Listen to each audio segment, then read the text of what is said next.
என் தவணையும் உங்களுடைய தவணையும் எப்போது வரப்போகிறது? ஏமாற்றுகிறோமே, வட்டிக்கு வாங்குகிறோமே, தொழுகை இல்லாமல் இருக்கிறோமே, இபாதத்துகளில் மோசடி செய்கிறோமே, ரமலான் மாதம் என் வியாபாரம் என் தொழில் என்று அல்லாஹ்வுடைய அழைப்புகளை எல்லாம் புறக்கணித்து விட்டு இந்த பூமியில் நாம் வாழ்ந்து கொண்டிருக்கிறோமே. இந்த உலகமே இலக்கு என்ற பயணத்தில் ஓடிக்கொண்டிருக்கிறோமே. ஈமானிய உறவுகளே, இந்த கபருக்குழிக்குள் என்ன பதில் சொல்ல போகிறோம்? இந்த கபருக்குழிக்குள் என்ன பதில் சொல்ல போகிறோம்? எதை சேமித்திருக்கிறோம்? அன்புக்குரியவர்களே, கடைசி ரமலான், இவருக்கு இது கடைசி ரமலான். அவர் நினைத்திருப்பாரா? அவருடைய பிள்ளைகள் நினைத்திருப்பார்களா? அவருடைய பெற்றோர்கள் நினைத்திருப்பார்களா? அவருடைய மனைவி குடும்பத்தினர் கனவு கண்டிருப்பார்களா? இல்லையே. ஆனால் அல்லாஹ் எடுத்துக்கொண்டான் அல்லவா?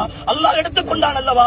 ஈமானிய உறவுகளே, எந்த அமானிதத்தை இந்த பூமியில் அல்லாஹ்வுக்காக நிறைவேற்றிவிட்டு காத்திருக்கிறோம் சகோதரர்களே. நான் மௌத்துக்கு தயார், எந்த நேரமும் நான் மௌத்துக்கு தயார் என்று இந்த பூமியில் இருந்து ஓய்வடைந்து போகிற ஆத்மாவாகத்தான் இந்த பூமியில் வாழ்ந்து கொண்டிருக்கிறோமா? அல்லாஹ் சொல்லுகிறானே, இன்னல் மௌத்தல்லதி தஃபிர்ரூன மின்ஹு ஃபஇன்னஹு முலாகீக்கும். எந்த மௌத்தை விட்டு நீங்கள் எல்லாம் விரண்டோடுகிறீர்களோ அந்த மரணம் நிச்சயமாக உங்களை வந்து சந்திக்கும் என்று அல்லாஹ் சொல்லுகிறானே. நான் என் தொழிலுக்காக தொழுகையை பிற்படுத்துகிற நேரம் என் மரணம் வந்துவிட்டால், என் வாகனம் லீசிங்கிலே இருக்கிற பொழுதோ, என் கடை ஓடையிலே இருக்கிற பொழுதோ, நான் லோன் எடுத்து வீடு கட்டி இருக்கிற பொழுதோ, நான் செக்குக்கு ஏமாற்றி பிசினஸ் செய்து கொண்டிருக்கிற பொழுதோ, மோசமான காரியங்களில் ஈடுபட்டுக் கொண்டிருக்கிற பொழுதோ என் மரணம் வந்துவிட்டால், அன்புக்குரியவர்களே, கொஞ்சம் உளம் திறந்து யோசித்து பாருங்களேன். 5 வருடம் 6 வருடம் வங்கியிலே தவணை போட்டு வட்டிக்கு கடன் எடுத்து லீசிங் வாங்குகிறோமே, பினான்ஸ் எடுக்கிறோமே, என்ன நம்பிக்கையோடு செய்கிறோம் சகோதரர்களே? என்ன உறுதியோடு செய்கிறோம்? இந்த வாழ்க்கையை பற்றிய பயம் இல்லையா?